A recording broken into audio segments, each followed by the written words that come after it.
ఈ తెల్లవారుజామున హైదరాబాద్లో భారీ అగ్ని ప్రమాదం జరిగింది. సాఫ్ట్వేర్ కంపెనీలో ఒక్కసారిగా మంటలు ఎగసిపడ్డాయి. వెంటనే ఫైర్ సిబ్బంది కూడా రంగంలోకి దిగారు. మంటలను అదుపులోకి తీసుకొచ్చారు. ఫైర్ సిబ్బంది ఆఫీసులో ఎవరూ లేకపోవడంతో ప్రాణ నష్టం తప్పిందని సమాచారం వస్తుంది. క్యామెల్ క్యూ సాఫ్ట్వేర్ కంపెనీలో భారీ నష్టం జరిగింది.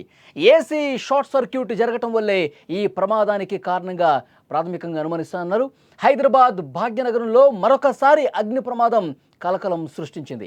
ఈ తెల్లవారుజామున మాదాపూర్లోని 100 ఫీట్ రోడ్లో అయ్యప్ప సొసైటీలో ఉన్న అప్టౌన్ సైబరాబాద్ భవనంలో ఈ అగ్ని ప్రమాదం జరిగింది. అప్టౌన్ సైబరాబాద్ భవనంలో ఉన్న క్యామెల్ క్యూ సాఫ్ట్వేర్ సొల్యూషన్స్ కార్యాలయంలో ఈ ప్రమాదం జరిగింది. మీరు స్క్రీన్ మీద కూడా విజువల్ చూస్తున్నారు.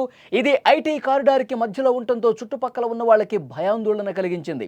సరిగ్గా తెల్లవారుజామున సుమారు 4:30 గంటల సమయంలో ఈ ప్రమాదం జరిగినట్టుగా సమాచారం ఉంది. ఆ సమయంలో కంపెనీలో ఎవరూ లేకపోవడంతో ప్రమాదం తప్పింది. అదే ఎవరన్నా ఉంటే కనుక అక్కడ ఉన్న విధులు నిర్వర్తిస్తుంటే కనుక ప్రాణాపాయం జరిగి ఉండేది. ఇది రాత్రి సమయం కాబట్టి అందులో ఎవరు ఎంప్లాయీస్ లేకపోవటం వల్ల ప్రాణ నష్టం తప్పిందని చెప్తున్నారు. తెల్లవారుజామున అగ్ని ప్రమాదం కావడంతో మంటలు చుట్టుపక్కల ప్రాంతాలకు వ్యాపించకుండా పోలీసులు, అగ్నిమాపక సిబ్బంది వెంటనే అప్రమత్తమయ్యారు. షార్ట్ సర్క్యూట్ వల్లే ప్రమాదం జరుగుండొచ్చని అనుమానిస్తూ ఉన్నారు. ఆ సమయంలో ఏసీ నుంచి పొగలు రావడాన్ని గమనించారు. సెక్యూరిటీ సిబ్బంది పోలీసులకు ఇన్ఫర్మేషన్ వెంటనే అందించడంతో సమాచారం అందుకున్న అగ్నిమాపక సిబ్బంది వెంటనే అక్కడికి వచ్చి హుటాహుటిన ఘటనా స్థలానికి చేరుకున్నారు. ఫైర్ సిబ్బంది 3 ఫైర్ ఇంజిన్లను వెంటనే తీసుకొచ్చి అక్కడ మంటలు అదుపు తీసుకొచ్చారు. మీరు విజువల్స్లో కూడా చూస్తున్నారు. రెస్క్యూ చేస్తున్నటువంటి దృశ్యాలు మీకు చాలా స్పష్టంగా కనిపిస్తున్నాయి. అక్కడ పొగలు ఏ విధంగా బయటకు వస్తున్నాయి, అక్కడ విండోస్ నుంచి ఏ విధంగా పెద్ద ఎత్తున పొగలు అలుముకున్న పరిస్థితి ఉంది. లోపల అక్కడ ఏసీ షార్ట్ సర్క్యూట్ కావటం వల్ల లోపల ఎలాంటి పరిస్థితి ఉందో కూడా ఒక్కసారి మీరు విజువల్ చూస్తే అర్థమవుతుంది. స్క్రీన్లో మొత్తం కూడా మంటలు వ్యాపించేసరికి అందులో ఉన్నటువంటి ఫర్నిచర్ కావచ్చు, కొన్ని వస్తువులు కాలిపోయినటువంటి పరిస్థితి ఉంది. లోపలి దృశ్యాలు మీరు స్క్రీన్ మీద చూస్తున్నారు. సరిగ్గా ఉదయం 4:30 సమయంలో అక్కడ షార్ట్ సర్క్యూట్తో ఒక్కసారిగా మంటలు వ్యాపించి లోపల నుంచి పెద్ద ఎత్తున పొగలు రావడంతో అక్కడ చూసినటువంటి సెక్యూరిటీ సిబ్బంది ఫైర్ ఇంజిన్కి ఫోన్ చేశారు. 3 ఫైర్ ఇంజిన్లతో వచ్చి హుటాహుటిన మంటలు ఆర్పే ప్రయత్నం చేశారు. రెస్క్యూ చేస్తున్నటువంటి పరిస్థితి చాలా స్పష్టంగా కనిపిస్తుంది. మంటల్ని అదుపు చేసినట్టుగా మనకి ఇన్ఫర్మేషన్ వస్తుంది.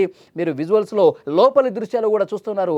మొత్తం లోపల ఉన్న వస్తువులన్నీ కూడా తగలబడిపోయాయి. లోపల ఉన్నటువంటి ఫర్నిచర్లు, కంప్యూటర్లు, ఫైల్స్ అన్నీ కూడా దగ్ధమైపోయినటువంటి దృశ్యాలు మీకు కనిపిస్తూ ఉన్నాయి. చూడండి, ఒక పక్క బాక్సులో మొత్తం ఫైర్ ఇంజన్లతో ఆ మంటలు అదుపు చేసిన తర్వాత లోపలికి వెళ్ళి చూసినటువంటి దృశ్యాలు అక్కడ మీకు కనిపిస్తున్నాయి. మొత్తం ఎక్కడికక్కడ కాలిపోయిన దృశ్యాలే కనిపిస్తున్నాయి. షార్ట్ సర్క్యూట్ వల్లే ఈ అగ్ని ప్రమాదం జరిగిందని చెప్పి పోలీసులు చెప్తున్నారు. ఈ ఘటన మీద కేసు నమోదు చేసి ప్రస్తుతం దర్యాప్తు కూడా చేస్తూ ఉన్నారు. సాంకేతిక నిపుణుల సాయంతో షార్ట్ సర్క్యూట్ కారణాలను నిర్ధారించుకునే పనిలో ఉన్నారు.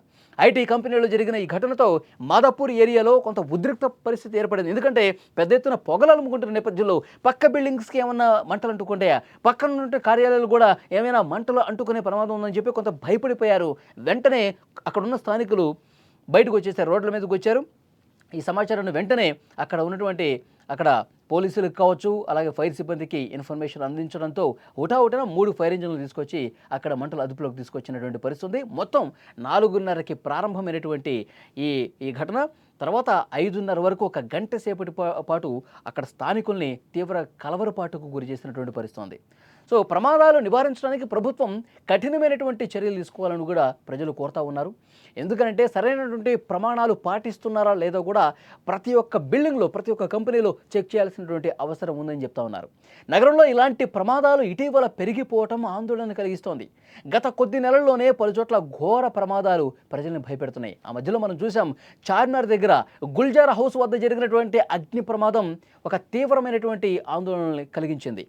మొత్తం ఎంతటి విషాదం అంటే ఒకే కుటుంబానికి చెందిన 17 మంది ఆ రోజు ప్రాణాలు కోల్పోయారు. ఈ ఏసీ షార్ట్ సర్క్యూట్ పేలిపోవటం వల్ల, షార్ట్ సర్క్యూట్ జరిగి ఏసీలు పెద్ద సంఖ్యలో అక్కడ పేలిపోవటం వల్ల మంటలు ఎగిసిపడిపోయి దట్టంగా పొగలుముకొని మంటల్లో కాలిపోయి చనిపోయిన వాళ్ళు తక్కువ, పొగ వల్ల ఊపిరాడక చనిపోయినటువంటి పరిస్థితి. సో అందులో చిన్నారులు కూడా ఉన్నారు. ఆ రోజు అంతటి తీవ్ర విషాదం నెలకొంది.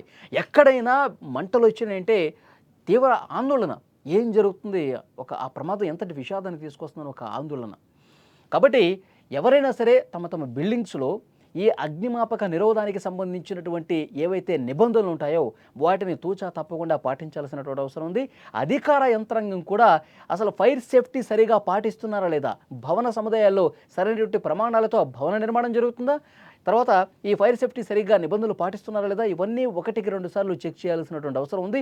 అధికారుల మీద కూడా ఆ బాధ్యత ఉందని చెప్పాలి. సో ఇవాళ జరిగినటువంటి ఈ ప్రమాదంలో ఎలాంటి ప్రాణ నష్టం జరగలేదు. అది కొద్ది ఊరటనిచ్చే విషయం, అది కొద్ది ఉపశమనం కలిగించే విషయం. ఎందుకంటే తెల్లవారు జామున, సో రాత్రి ఎవరు షిఫ్ట్లో లేరు, ఎవరు పనిచేసేవాళ్ళు లేరు, ఎవరు ఉద్యోగులు లేరు కాబట్టి ప్రాణ నష్టం జరగల. అదే ఎవరైనా ఉంటే వాళ్ళు బయటికి రాలేని పరిస్థితి ఉంటే ఆ పొగ పీల్చి చనిపోయే పరిస్థితి ఉండేది. సో హుటాహుటిన 1 గంట వ్యవధిలోనే మంటలు పూర్తిగా అదుపులోకి తీసుకొచ్చేశారు. ఆ పొగలు కూడా కొద్దిగా తగ్గినట్టు కనిపిస్తుంది. షార్ట్ సర్క్యూట్ జరిగిన తర్వాత, రెస్క్యూ అయిపోయిన తర్వాత లోపల ఉన్నటువంటి దృశ్యాలు, ఆ సాఫ్ట్వేర్ కంపెనీ లోపల ఏ విధంగా వస్తువులు కాలిపోయినాయో కూడా మీరు చూస్తూ ఉన్నారు.